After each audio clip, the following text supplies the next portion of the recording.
Welcome and happy Monday. Howdy, folks. It is the Seth Williams Show with Chris Aiken. And we're both here, sorta. Shocker. Yeah, I'm not even talking about that tonight, but got some issues to take care of, so we're good. I hear you. It's been a rough day or so. I don't want to talk about it, but it's been a rough couple of days. Bottom line is we're here. Yeah, we are here, yes. And so what are we talking about? What would you like to talk about? Well, let's see. There's so many things to talk about. How was your weekend? It was kind of quiet, really. I didn't have CMS this weekend, so it was kind of an off weekend, and I took it as such. I kind of just chilled out big time. I watched 400 hours of what is it, NYPD Blue on Tubi TV. Nice. And and just kind of vegged. And I watched the big AEW pay-per-view last night on Sting's last match, final match ever. Look at that. Was last night, so I watched that as well. Is he 85? He's old, man. I'll give the man credit though. As old as he is, he did some spots like he took a backbreaker off of the stage onto the floor, and nice. And he's 65 years old. I was like, Jesus, this dude's a man. So I watched some wrestling stuff yesterday a little bit. A&E. Have you watched these things on A&E? Oh, the whatever the biographies. Yeah. I'm aware of them. I haven't watched this season, but I've watched them in the past. Yeah. Look at the comments; they look different. Yeah, I changed them actually. Oh. I changed the whole look with the new background. I like it. Made it look a little more businessy. Got a little more business side going on here. So let's see. I watched the Iron Sheik special. Okay. Which was interesting because I didn't know that guy was kind of like a crack addict. Oh yeah, he's a mess. But he was really more of a figure than I thought he was. I mean, I started watching wrestling when I was a kid. And I knew he was there, and I knew he was a star, I guess, but I didn't realize he was. I mean, they called him implemental to the beginning of the Hulkamania. Oh yeah. Thing. Well, he's the guy that lost to Hulk Hogan and gave him the belt, which Hulk then held for years. And then I watched a special, which I thought was very interesting. It was they have like another show called Rivals. Okay. And it was. Macho Man Savage and Jake the Snake. Okay, yeah. Which I thought was cool because one, my dad did a couple of things with these wrestling guys, and I remember Macho Man actually called the house so we could do an interview with him, and it was one of he literally talked like Macho Man. Yeah, when he picked up the phone. Oh yeah, it's the Macho Man looking for Gene. Oh yeah. He was like that. He never broke. And then Jake the Snake, my dad actually has a picture of him with the snake around it with Jake, and which I thought was pretty sweet. But I didn't realize, again, I watched wrestling as a kid, but I didn't realize how they got to that point. That Macho Man had actually been... I'm just popping them up, dude. No, I'm just trying to read them. And so how they went from... Macho Man actually went behind the mic and was like kind of taking off the whole thing. Sure. I know. I remember meeting some of those guys. But, I mean, like, he was taken off the out of the ring and put behind the mic, and people wanted to reinstate and all this crap. And then he married Miss Elizabeth. That's right, on TV. On TV. And when she opened up one of the wedding gifts, it was a cobra inside the box. Right. I remember that, yeah. That launched the whole rivalry between those two, which I thought was amazing. Yeah. Well, then they also had the thing where Jake tied Macho up in the ropes and then had the snake bite him, yeah. But did you know the stuff behind that? I didn't know all of it. I do know that that Mach was scared to death of snakes. So he hated that spot. What he was paranoid at that point. He was like really freaked out. He was way jealous. Right. He would talk to Miss Elizabeth, like for real, not just in the. Mm-hmm. Oh yeah, I've heard that too. Yeah. But he was way paranoid, apparently, about somebody trying to take his spot and, end his career. He actually thought that the Cobra still had venom in it. Right. And so he wanted Jake to actually have the snake bite him first Right. because he thought that somebody was actually trying to kill him, and that he would get in the ring, get bit by the snake, and die there, which I thought was kind of amazing. These guys they're weird. Yeah, dude, wrestling is, I mean, it's always been crazy, but it still's crazy. Dude, this pay-per-view last night was absolutely ridiculous with the I got to find this one spot for you here to see. You cannot believe this. Hold on. God, I hate shorts. You can't rewind them for some reason. I got to talk about the rest of the weekend and a huge victory for my dad who's listening and watching. But his favorite guy had a big victory today. Who? Huge victory. Donald Trump? Yes, indeed. What was his big victory? The Supreme Court decided that, oh my God, he's allowed to stay on the ballot in all these different states. Gee, big shot there. By the way, it was a 9-0 victory in the Supreme Court, which means the Democrat, liberal, horrific judges voted for Donald Trump in this case. Big shot there. Big shock. All right, you got to see this. Check out this. Let me pull this onto the screen. This is a guy last night named Darby Allin, who you're probably not aware of. I am not. He is a straight up psychopath. Straight up crazy. Look at this. Oh, Darby is out of his mind. Darby! For the love of God, what have we seen? Matthew pulled Nicholas out in the nick of time, and look at Darby. Look at his back. Look at the cuts. Look at the blood, my God. And I'll tell you, I'm not going to keep playing it, but I'll tell you from there, that's pretty amazing. He was soaked in blood for the rest of the match. The match went on another 20 minutes. Wow. That's not the end. He went through that glass plate and then wrestled for another 20, 25 minutes. Pouring blood everywhere. Everywhere. I know wrestling is fake, but it's not fake what they actually do to their bodies. Yeah. Yeah, that was not fake blood there. He went through a plate glass from a ladder, a 30-foot ladder in the ring. Crazy. Psychopath. But all for the game, I guess. I guess. I mean, I've seen a lot of those guys do crazy stuff. There's one dude like on Facebook Reels. Mm-hmm. He's just an idiot. I've seen that guy. The guy that does the, runs into shit and tables and stuff. Today I'm jumping into barbed wire and tube lights. Yeah. He's like half retarded. Yeah, and he like rips I've seen that guy. Yeah. Love that guy. I've seen that guy. He's hilarious. So on Saturday night, Go ahead. I'm just popping stuff up. I'll read one if we need to stop. Saturday night, I went to the Lincoln Day dinner at the Galaxy out in Wadsworth. Okay. Which is a very nice place to go if you ever get a chance to head out to Wadsworth. Check out the Galaxy. Sure. But it was hosted by a lot of people. Jim Renacci was there. Tom Wayne from the Medina GOP was out there. Medina GOP hosted the whole thing. Okay. And Bob France got to introduce Dennis Prager. Prager you may have heard of. Yeah, sure. He has a radio show for over 40 years. The guy is brilliant, and it was a lot of fun. But there were some interesting moments. I was sitting at a table with some people I work with, great people, and also sitting at the table with Jack Windsor, owner of the Ohio Free Press, I think it is. Free Press, whatever. Okay.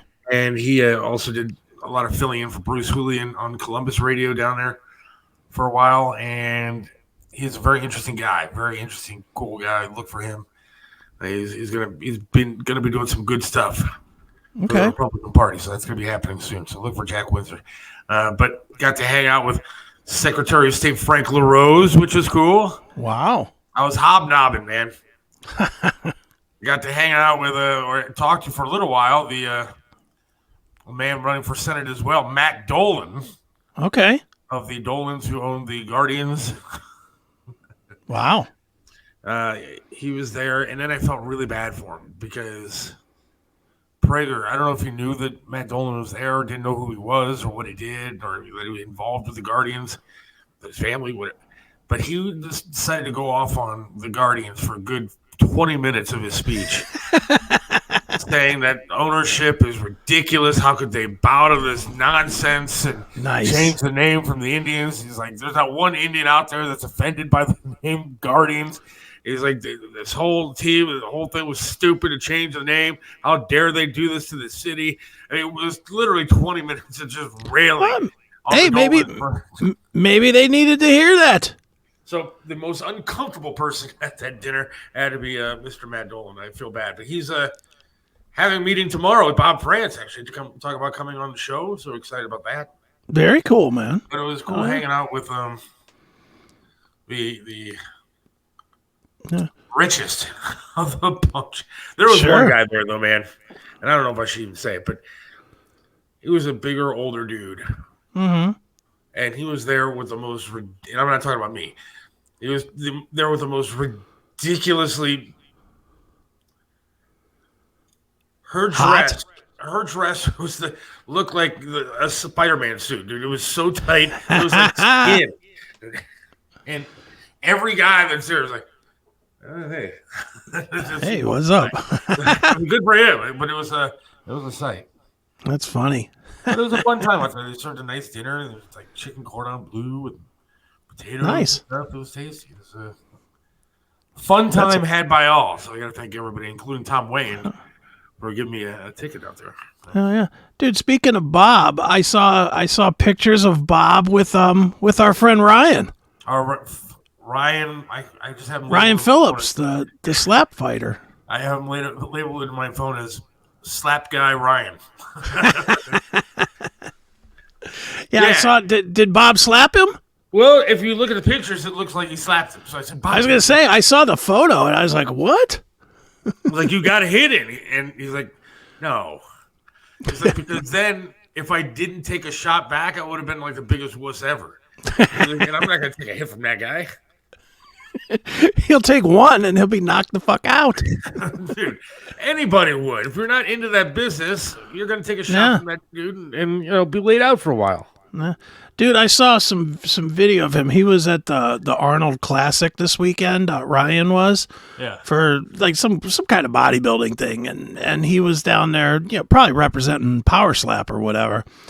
He had like a some sort of a, like you would have like a squeeze ball, like for stress or whatever. Yeah. But he was chewing on it to strengthen his jaw.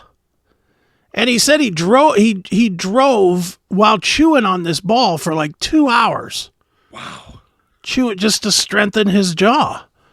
I was like, dude, there's more to that Power Slap than just wailing on people. Look, I chew on straws all day long. Well, maybe you've got the jaw for it. Maybe you should be in this. Yeah, since I quit smoking, I still have like an oral fixation. Right. And so I constantly am chewing on straws. And so maybe now I could take a slap like that. Yeah. Well, maybe you should try it, dude. From what he said, it's paying well. I don't think I'm going to try it. But it's paying well. It might be worth it. Meh. It could be worth it. Who knows? So, is anybody else excited like me about the Donald Trump victory? I don't understand. Why isn't it? Because I don't think anybody, truthfully, I don't think anybody thought that that the losses were real. So honestly, I think the victory is just like, okay, well, that's the way it was going to play out anyway. The losses were bunk anyway. They on the left, excuse me for generalizing, a lot of people on the left are claiming, in fact, Biden is running on, that the Republicans and Donald Trump are trying to steal and ruin democracy. Yeah, I've seen that. While at the same time, the left is trying to take a man off of the ballot who is the leading candidate in the opposition, in the opposing party. Yeah. So I don't know how that works, that you can claim that the other side is trying to destroy democracy while you are actively trying to take off the guy who is the leading candidate off the ballot. Yeah. Well, and you're also trying to give people that are not citizens the right to vote. which is also egregiously illegal. democracy. Yeah, I mean, it's also egregiously illegal. But whatever, that's what they keep doing. Yeah, the attorney general out there making a statement at a black church the other day. Garland or whatever his name is. Yeah. Out there at a black church the other day saying that it is racist to have to show an ID to vote in this country. Well, then why do I have to be racistly profiled when I get stopped by the car for driving? What he's doing is pretty much admitting that they're going to try to steal the election again. Yeah, of course. By providing any way possible to vote when it's not legal. It's not legal. You have to have an ID to do just about anything in this country. If you go to buy alcohol, you need to have an ID. And unless you go to the drive-thru that I used to go to on Superior in the middle of the night and drive through as a 17-year-old, you don't have to show an ID there to get your Mad Dog 50/50. Yeah. But you do have to go to a store, use your ID to buy alcohol. You have to buy cigarettes with an ID. You need your ID to get on a plane. You need your ID to do numerous things in this country. Getting an ID, one, you know what's racist? Telling black people that they're too stupid to be able to go out there and get an ID for themselves. Because you know what? Black people know how to get an ID just like anybody else knows how to get an ID. Hell, they give illegal immigrants an ID just for coming into the country. There are ways to get an ID, and everybody knows how to do it.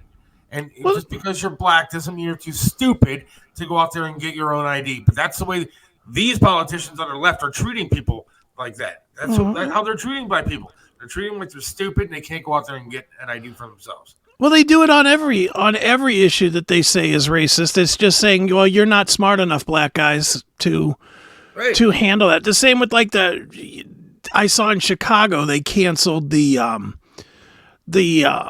what do you call it? They have some kind of sensor that senses where gunshots go off at. I don't know a whole lot about it, but it's something about they have some kind of over sensor that if somebody shoots a gun, it detects where it went off at, so that the police could go and find it. But they shut it down because they said it was too racist. So what is that ultimately saying? If that's too racist, it's saying, okay, black people, we can't trust you not to shoot each other. Yes. That's what it's saying. But they don't want to hear that. Nobody in politics, I don't want to say they and then have everybody say, that's racist too. I'm saying the fucking politicians, they don't want to hear that. They don't want to hear. They are masterful at using language to fool less smart people than them. And that's all politics is anymore. It's not about doing what. I love when people, including yourself, because you do it too sometimes, say that, well, this candidate or that candidate has something to do for the will of the people. No, they don't. None of them do. They may have varying degrees of evil, but they're still all evil. If they didn't get something from it, they wouldn't want to do it. That's across the board. I'm not saying that you're not right on that, but what I am saying to you is that this is the country that we live in. It's not going to change. Well, it will change if the left gets their way, but this is the process that we have to go through. This is what we have. We have politicians. We are a republic where you elect these politicians to represent you as the people and hope that you get things done that you want to get done. How do we repeal that? Well, okay. If you want to start over from 1776, go ahead and do it. My point is that you have this in place. This is what we have. And so those are your options. And so you have to pick the lesser of two evils that are running. I don't disagree with that. But you have to find the candidate you think is less lying to you than the other one. My point is that too many people on both sides of the aisle are cheerleaders for their side of the aisle. And that's a big part of the problem. I'm not saying, look, believe me, when the election rolls around this time and it's Puddin-Headed Joe or Gavin Newsom or whoever versus Trump, I'm going to pull the lever for Trump.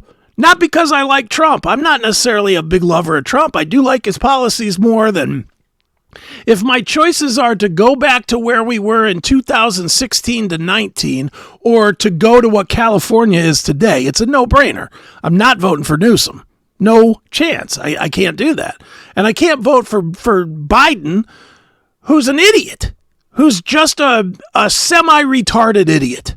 I can't vote for that guy either. So I have to vote for Trump. But if there was a legitimate other character out there on the Republican side that had similar values to Trump, I would probably if somehow, some way it was Vivek versus Trump, I'd vote for Vivek. I would vote for Vivek, for Ramaswamy. Look, I'm not going liberal. I'm not liberal. Somebody call you liberal? Yeah, Rick. Rick said I went full Chiselka Iron Man liberal. No, I didn't. Good to see Mario, too, at the event. Yeah. I didn't go fully liberal because I think liberals are scumbags. I think they're more scumbags than Republicans. But I don't think Republicans are any goddamn good either. Mario. I think they're all shit. Well, I don't... Look, here's the problem, though. And this is what angers me about... Okay, it doesn't anger me about people like you, but about what you're saying. No, but what you're saying is kind of... It's horseshit, dude. You have to vote for a side. You have to. And I said, what did I just say? I said I will vote for Trump, but it doesn't mean I like him. You say that I'm a cheerleader for one side. I am a cheerleader for one side. I'm a cheerleader for a side that doesn't believe in chopping off the penises and breasts of young children. I'm on the side of closing a border that should be closed, not regulated at this point. Closed at this point. I agree. I'm on the side of anti-abortion. I'm on the side of certain things that I believe this country needs to go in a different direction. And so, yes, I am a cheerleader for a side. And I think you have to be, because you have to pick and choose good against evil at this point. Look, hold on. And if there was another candidate other than Trump, I would vote for that candidate. If Nikki Haley wins, I would vote for Nikki Haley over anything that the Democrats put up. Well, and I'm in the same boat. I've said numerous times during the 2016 election that I would vote for the BTK killer over Hillary. Yeah. And I'm telling you, I would have, because as I've said numerous times, he killed less people. So I definitely would have voted for BTK over Hillary. But I can't cheerlead for any of these people because I know in the end what they want. That's why I'm saying we were so close with, who was the guy that was the first real big independent candidate during the Clinton years, I guess it would have been. Ross Perot? Ross Perot. I did vote for Ross Perot. I would have voted for Ron Paul. I would like to see somebody come in that doesn't give a shit about the politics, one way or the other, that doesn't play any of the game. And I know Trump was close on that, but Trump also was so damn divisive that by being in there, you couldn't get anything done. I'd like to, as much as I hate politicians, and I do, I hate them. I absolutely despise them. I wish they would all have aneurysms and die.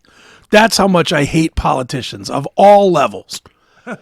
If we could get one that actually reached out to the people and said, what is it that you people want? If we could get that, if we could get some kind of government that actually represented the people, how can we possibly have senators in Ohio for representing the state of Ohio that don't vote the same way? How can you have two senators from Ohio that vote differently? Their job is to represent the people. So their job isn't to put their spin on our thoughts. Their job is, if we say kill babies, as much as they might be against killing babies, they got to vote for it because they're our representation. That is 1,000% lost in politics today. 1,000% lost.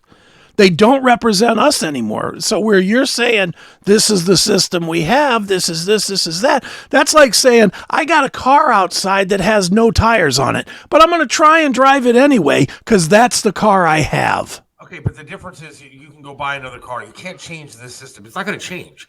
This is what you have. This is what's going to be there. It's been there forever. It's going to be there. Mm-hmm. As long as you can be, I guess, but it's going to be there. See, I'm lost. No, and I don't agree with Mario on this one. I mean, I love you, Mario, but he's not nowhere near Mike. He's not singing Kumbaya, we're all going to come together and everything. I'm not. Not what he's saying at all. In fact, he did say that he would vote for Donald Trump. I did, and I will. If you said it to Mike, he'd probably punch you in the face and run the other way. And then saying, let's come together. I think Mario just doesn't like it because I got long hair. I refuse to get my hair cut. You got to go to Mario's Barbershop on the corner of Pleasant Valley and Broadview, and then Plaza there with Big Lots. Check out Mario's Barbershop. There you go. We're on Rumble now, Mario, so it's a lot better and a lot more people are watching. So that's good. So check out Mario's Barbershop. Dennis Prager said it the best. Okay. And, he's so right. If you had a disease, whatever it is, brain something, heart something, whatever, and you had a surgeon, top surgeon in his field, the best, you're not going to find a better surgeon than this guy. Okay. But he's a dick, and he cheats on his wife. Or your other option is a surgeon that's okay. He's not terrible, but he's not the best. He's okay, but he really loves his wife and he's faithful and everything else. Who do you want operating on you or your wife or your family member? I want the fucking best. I agree. The problem that we truly have, though, is that all we have on both sides is a bunch of backroom abortion clinic doctors that their training is learning how to untangle a hanger. We don't have any good doctors. We don't have any good politicians. None. But I agree with your dad here about term limits. I think you're just wrong. How can we get term limits back in? God, do we need that? If we can't, if a president can't run more than 8 years, why the hell can a senator? How does that make any sense? I don't disagree. I think that should be the case. There's a lot of people that are in there that are way too old. Yeah, and they're out of touch with everything except for making money for themselves. Dude, quite honestly, I don't even think the president is the biggest evil we have, to be honest. I mean, yeah, Biden's an idiot and he's retarded, but so what? He's not the one that really is throwing policy around. It's the Senate. And who's in the Senate? A bunch of people that are all 30-year senators. That's crazy talk. They don't even come back to their states. And I don't disagree with you, but what I'm saying is that we do have politicians that can make a difference. Trump was making a difference when he was here. Trump had that border pretty much closed. I know there were gaps in the wall. The wall wasn't all the way built. I get that. But he was doing a good job with it. And Obama, well, it is Obama. But admittedly, Biden comes in and destroys everything that Trump had done. That's right. All right, let's do this. We're going to stop here because we'll argue for a while. Yes. Let's do this. Our guest, the great Keith Wallen, is waiting in the wings for us here. Keith, of course, currently is the guitar player of Breaking Benjamin. He was in Adelita's Way before that. He has a brand new solo release that comes out in May called Infinity Now. He's released a couple of songs. They both kick ass. So let's play a little piece of one of Keith's songs, and then we'll come back and we'll talk with Keith Wallen of Breaking Benjamin next, right here on the Seth Williams Show.